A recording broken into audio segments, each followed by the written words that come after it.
name's Phil Maciak. I am a lecturer in the American Culture Studies program and in the English department at WashU.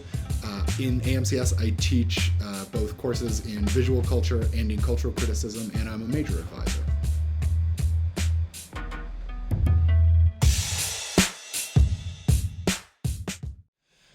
So the class that I'm most excited to teach in spring of 2021 is a class that I teach a lot in AMCS, and it's actually the class where I teach these Kane to Wiley paintings. And it's called The Visible and the Invisible, Introduction to American Visual Culture Studies. And the idea of the class is that it's a kind of grab bag of images and writings about images that allow us to have an introduction to visual culture studies, which is the study of not just what an image looks like, but how it lives, how it interacts with its environment, how it's shaped by culture, by history, by other images that come before it, and other images that it anticipates and that come after it. And we talk about a lot of different kinds of images, and we talk about them through a lens of the sort of central theme of the class, which is the idea that artists and writers, when they think about visibility and invisibility, they're often thinking about questions of the American experience and American identity. What does it mean to be seen in America? What does it mean to be able to see in America? What kind of lives, what kind of experiences, what kind of histories, what kind of cultures get rooted through this kind of central metaphor of sight? What does it mean to be an invisible man? What does it mean to be rendered invisible by the state or by an institution or by society?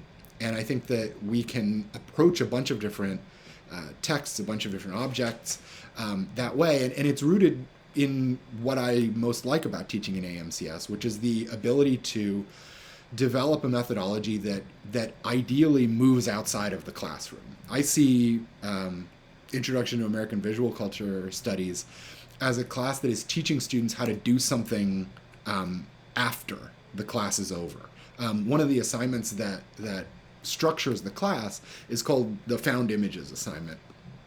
And I have students, I introduce students in class to portraits like Wiley's or, photographs from the Farm Security Administration in the middle of the 20th century, or movies like Hitchcock's Rear Window, or any number of different texts, graphic novels like Citizen 13660.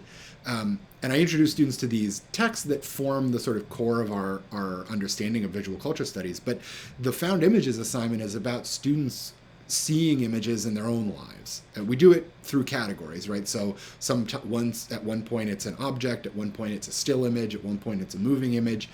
And what I ask students to do is write short little essays about these images they encounter in their own lives using the methodologies that we develop in class. So even as the class is going on, and even as we're talking about, various historical lineages of visual culture in the US, students are doing most of their analytical or critical work on images that they just encounter wherever, right? Whether it's on the internet or whether it's out walking around on campus or whether it's in their bedrooms back at home.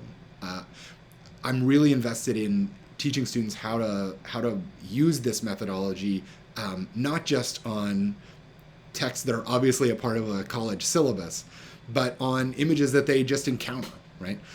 So that's one of the things I really like about that class, is also being able to talk to students about what they see, right? And how they see the world. Because the things that I'm teaching you to see in a Kane to Wiley painting are things you can see in any image that you encounter. Images make meaning. They don't just represent things. And that process of meaning making exists everywhere. And that's the thing that I like to help students come to terms with.